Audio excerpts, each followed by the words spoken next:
This is KayLee Dunn. Welcome to Navigating Betrayal Live webinar, podcast, and YouTube channel. Coming live from, of course, our Facebook group, Humans Navigating Betrayal. I'm your host, KayLee Dunn, betrayal navigation coach. I've also been a betrayal trauma therapist for over a decade. Stick around for a short Q&A at the end. Today's discussion is called Two Things Can Be True: Empathy and Boundaries. So this is a big question that we all get stuck in on our journey navigating betrayal. I love them and I hate them.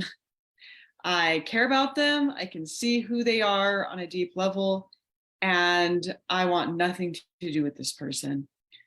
I'm told that I should have boundaries, but those boundaries might hurt their feelings or they might get upset. So what am I supposed to do? So today we're going to talk about what is empathy, what are boundaries, can they coexist, and what situations complicate this question.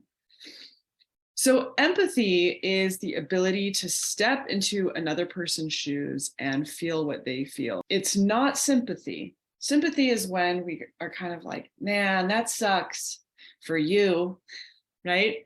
Empathy is when I can look at that other person and go, whoa, this must be really hard. I can put myself and kind of pretend or imagine in my own mind what it's like to be that other person. And when I step into their shoes, I realize, man, this is a hard place to be. Especially when you've been in a relationship with someone for a long time, you also know their history, you know their past, you know what they've been through, you know what abuses they've experienced. And so it's very common that we can have empathy for a partner that we've been with for a very long time, even if they've hurt us over and over again. Something that's not empathy is a trauma response that we often have after a betrayal called the fawn response or the friend response.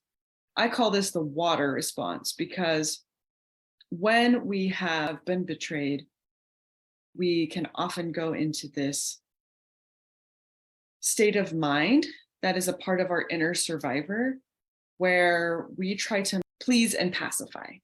We're trying to make life easier for the other person with hopes that we'll then feel safe. This is something that you may have learned as a young person in your family of origin. Like if I make mom or dad or caregiver happy and I just please them, or I get quiet and small, then no one notices me. I don't get hurt. I don't get in trouble. And I can kind of grease the wheels.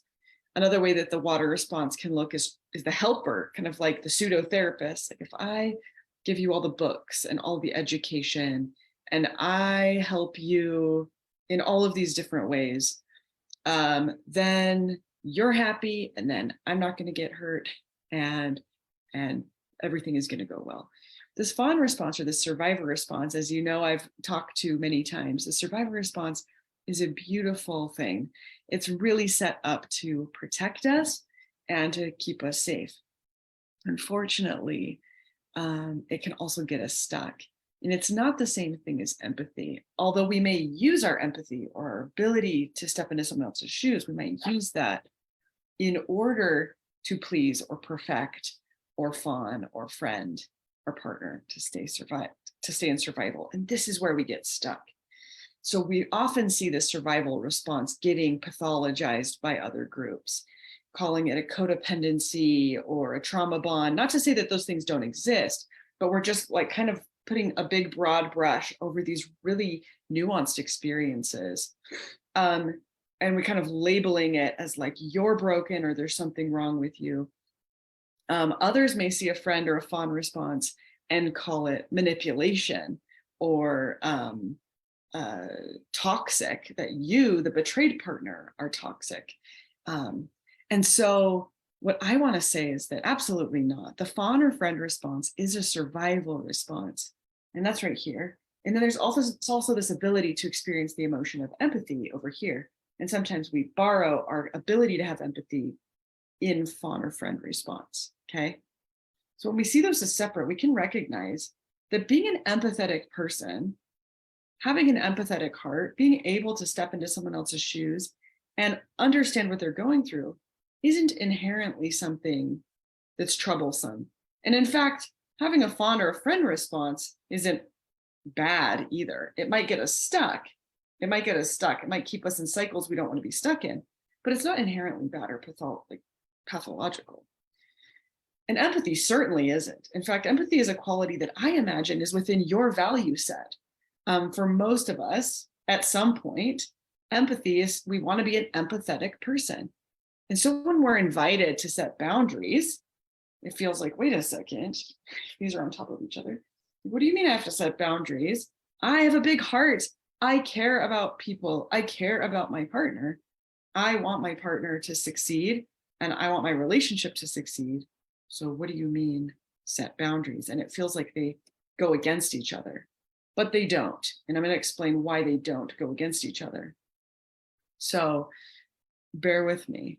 Boundaries are simply what's okay and what's not okay in relation to me.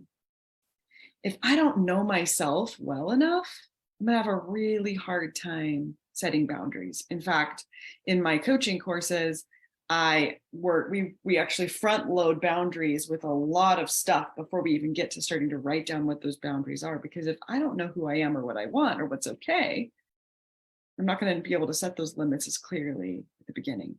But practice makes perfect, right? So we're still going to practice our boundary setting, even if we're not exactly sure what to do. But boundaries aren't just saying what's not okay. Boundaries are also saying what is okay. And that can include empathy. You can set limits with yourself that say, I'm going to maintain an empathetic heart. And I will not be treated with disrespect. I will not be spoken to in a way. I will not spend time in spaces where I'm being spoken to in a certain way. I will not spend time or give energy or access to my body with someone who is betraying my trust, right? We can set boundaries and have empathy and have a big caring heart and care about that other person. If you're someone who's maybe more in a collapse or what I say, a stone response to your betrayal, where you're like, yeah, I don't give two craps about my partner. I don't want to have empathy for them. That's okay. That's okay. No judgment from me. That's another survival response. It's an insulating response that helps you protect your hurt when you're stuck in a place that feels impossible. So if you are in a place where you feel completely collapsed and like, I don't give a crap, and maybe you feel guilty about that because it doesn't align with your values, that's something to notice. It's not something to judge, but just something to notice. You might be someone who's like, I don't care about empathy. Don't care about it then. That's okay. If that's not in your value set, if that's not something that you want to align your life with, that's okay too. That's your choice. But what I'm here to say is we can be empathetic, loving, caring people and boundary people. In fact, setting boundaries, being clear in our communication and clear in our action with what we're okay with and what we're not okay with is extremely loving. It's extremely loving because it often opens opportunities for other people in our life to be able to make those choices to come closer to us and to get to know us closer, or to realign themselves and recognize, you know what, we're just not in alignment. We both don't have the same value sets. We don't have the same integrity or willingness to fix places where they're, if they have integrity for transparency, for example, like maybe in their own values, they're like, no, I do value transparency. I do value accountability, but they're not doing the work needed to align their behavior with that, right? That gives them that opportunity to do that work if they want to maintain connection and access to you. We can talk way more about boundaries later because, I could talk for hours on end about boundaries. But what I just want to bring home today is that two things can be true. And that in fact, you can be quite empathetic and that maybe even empathy is required for healthy living. I might throw that out there in a community, as a social species. But you can be empathetic with the person who's betrayed you when you want to. And boundaries are necessary for healthy living and for healing and for recovery. And so that those things are not mutually exclusive, but may even work together. Because when we can step into the shoes of another person, not with our own lenses on, but with what they're showing us, what we're seeing, what we're sensing, we genuinely have empathy for that other person. It may actually tune in our boundaries a little bit. That said, if you tend to go into a fawn or a friend response, which was mine, friend is mine all the way. I become the pseudo therapist. I become the parent. That's what I try to do to protect myself. That's one of the ways. If that's your go-to, you know that's a slippery slope for you. That's okay. You can say, well, I've got to set some self-boundaries. And if I try to step into their shoes, I'm going to start questioning myself. I'm going to start saying, no, I'm being the jerk. I'm being the one that's, start blaming yourself. Okay, you know those self-limits to say right now, I need to focus on my boundaries and not on empathy. That's a good awareness to have. But this is really a nuanced discussion here. When we're in our trauma brain, we want a cut and dry answer, right? Is it their fault or is it my fault? Is it, do I have to hate them or do I have to love them, right? Do I have to set boundaries or do I have to let them, walk all over me? But we can be loving and have boundaries. I will say it's more difficult. So know yourself, be aware of your response. And if that's going to be a slippery slope for you, like if I open my heart to where they're coming from, then I'm going to start projecting my values onto them. I'm going to start saying, well, if I was in their shoes, I would do this. That's not empathy. It's projecting your values onto them. So step into their shoes. And what do you find? Right? You might say, it's impossible. They're so closed off. I can't even have empathy with them. That's information. See how it's hand in hand. That's really good information for your boundary setting. If that doesn't work for you, to be in a relationship with someone so shut off that you can't empathize with them. So just know that two things absolutely can be true. It's probably my favorite phrase. Two things can be true. And in this case, the two things that can be true is that empathy, we can have empathy for a betraying partner, and we can have very integrity-based, value-based boundaries as well, and that those two can actually work together. I'm going to stick around for a minute to see if anyone hops on. If you have any questions around these topics, please let me know. Comment in the comment. Let's see. My go-to is also managing or parenting. I struggle not to, but I'm at least aware now. How can I hold my spouse accountable for something but not parent? Hope that makes sense. 100% makes sense. Amazing question. I was you exactly in this place.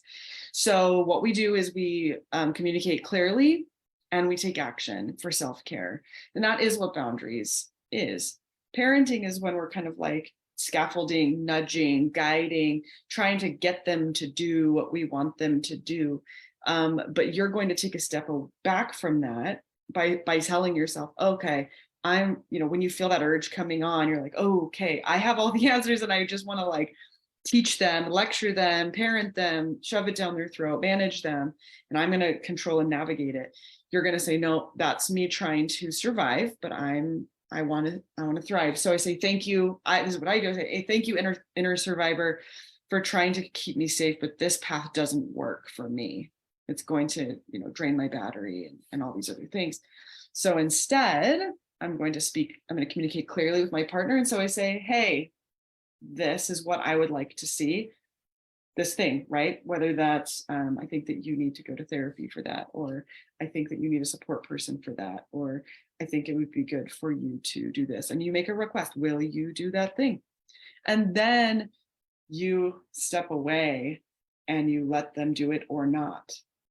And while you step away, you're not just like, do that thing and I'm going to go over here and live my life. You're going over here and you're taking care of yourself, taking care of your nervous system, working on your intuition, connecting with that inner wisdom. And you're also observing. So it's not just like will you please go to therapy? And I'm going to stand here and like hope you do it. I'm consciously observing, wait a second, they're not doing it. I've asked them. I've been clear. I know that I have not been like mincing words, and they're not doing it on their own. And that's information. And you may even choose, so to stave off betrayal blindness, you may even write it down, keep a log, keep a journal of the actions that you're taking, the choices that you're making not to control or fix it, but you're writing down, asked Bob to go to therapy within the next 3 weeks, period, on this date. And 3 weeks, you're coming back like he didn't do it. Bob did not join in therapy. He's continuing to X, Y, and Z behavior that's not working for me. And you're right, and you're observing and you're coming back like a scientist of your own life going, okay, so what do I know now? And what do I need now? Because it's not working for me to have my husband or my partner, my boyfriend, my girlfriend, X, Y, Z, my wife, whoever it is. But so they're doing that, but I can't control that. So what can I control? And that might mean less space. It might be a different request. It might be how much access they have, all the way to the full separation. But it doesn't have to be that right out the gate. That none of that, what I described, is you controlling. That's you taking action for your own self-care. On the flip side, you have to remember, and this is why, again, before I teach boundaries in my courses, we do a ton of prep work, because in that moment, they're going to say, oh, you're withholding sex from me, you're trying to control me, or oh, you're sleeping in the other room, you're trying to manipulate me and make me do what you want me to do. That is never that may look that way from an outside perspective, but if you are grounded in your intention around self-protection and potential for connection in that relationship, because you know that you parenting them is not improving the relationship, right? So you making a request and then surrendering, letting them make their choices, that is going to give a huge potential for healthy relationships, because if they take that opportunity, you can have a really healthy relationship. So you have to know your intentions deeply before you start setting boundaries. Well, not before, but when you start setting boundaries in a way that's working, because you could be told every day you're doing ultimatums when you're not. Okay, my boyfriend says he's struggling because I don't tell him I love him as much anymore. Yeah. I know I still love him, but I think it's just hard for me to say it to him first. I always say it back when he says it. Do you have any tips to get over this mental block? Okay. First thing, in this case, you can have empathy for your boyfriend and still maintain your boundary if you need to. So we'll talk about the mental block in a minute, because you may be in a place where you're like, you know what, I do want to tell him I love him first. I do love him. I do want him to feel loved, and this relationship does matter to me. And I want to do that. And that's one scenario and one option that for sure we can talk about getting over that mental block. But on the flip side, you might go, someone else, maybe you, but someone else may go, I actually don't want to tell him I love him first because I feel unsafe. I'm not, I love him, but that's very vulnerable. I'm putting my heart out on the line. If I keep saying I love you, and then he's like, thanks, and takes my heart, puts it on the floor and stomps on it when he acts out again, that might be your mental block. I don't know.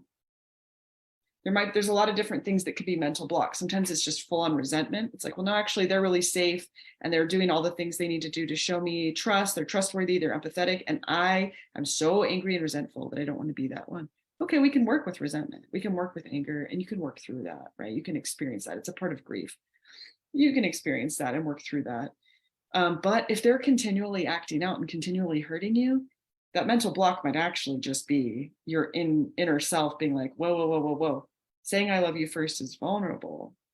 That, I don't know if we want to do that. So what you can do is, if your mental block is something that might not go away right away, you can tell him, you can just be communicative with him. You can communicate, look, I love you, and I understand why this is so hard for you. And right. And I'm sorry that it comes off this way to you. And I can see why it would come off this way to you. You're not crazy, right? It makes sense why it seems like I don't love you. And, right, not but, and right now I don't feel safe to be the initiator of the I love you.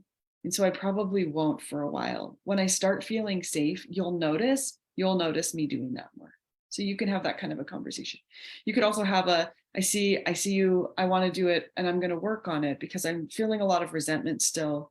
And that resentment is also natural and normal, considering what we've been through.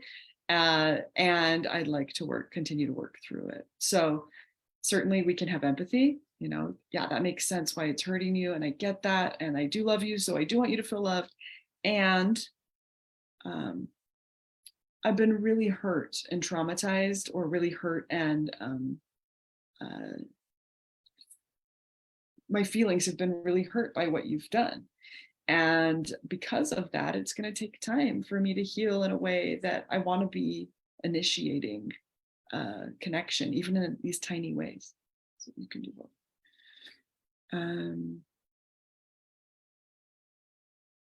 Okay, one more question. Okay, I struggle not. Okay, so this person is saying they don't struggle with flashbacks, but they're having nightmares and night terrors. Literally wake up fighting in my sleep. Everything else has been good, but the night terrors. So same, I went through that as well. In fact, little side story about me. Sorry, hopefully that's okay. But I'll give you some answers to some tips on night terrors. But my husband works in medicine, and they've been trained in PTSD, and especially when people are sleeping who have PTSD, and how they respond when they're being woken up, or how they respond when waking up, or having night terrors and nightmares with veterans. And it was actually a big moment when he came to wake me up, and I woke up literally swinging, and pretty intensely, where it really finally opened his eyes. Oh my gosh, like, you have PTSD from what I've done to you. Like, he didn't quite get it until that moment. So night terrors, I'm not saying you have the disorder. I'm not here to diagnose. This is just educational. So I'm not saying you have the full-on diagnosis, but these are common experiences for people who have relational betrayals, and who experience trauma, whether that's, again, the full diagnosis criteria or just the symptoms of trauma. So ultimately, you're not alone in this experience. Some things that can help, similar for flashbacks, because it's the same part of the brain. And in fact, when you do trauma therapy like EMDR or ART, there are links in the pinned section for how to find a therapist who specializes in these types of therapies. They actually activate, when you do these types of therapies, we as the clinicians activate the part of the brain that functions during sleep to process memory. And so, at least theoretically, we're pretty sure that's what's happening anyway. But ultimately, the flashbacks and the nightmares are flashbacks while you're asleep. That's what night terrors and nightmares are often. So there's still a lot of mystery around sleep, but there's also a lot of studies that have been done. Just a few things to recommend just off the bat that you can do by way of education and coaching. Keep a journal by the side of your bed. As soon as you wake up, even if you're still trembling, write down everything you can remember from your dream every single morning. If you have repeat themes or repeat, which you probably are, repeat concepts, take those to a trauma therapist. Would be my number one recommendation. But even if you are not able to afford that right now, or you're working on saving up to be able to meet with someone, do this, where you write it down every single night, every single morning as soon as you wake up.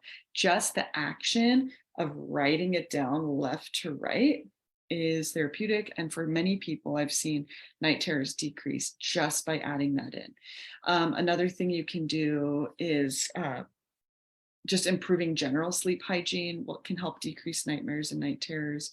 I've got some TikToks on that, and I'm going to be doing more on sleep hygiene on TikTok as well. I'll try to get them posted in Instagram too, and on Facebook.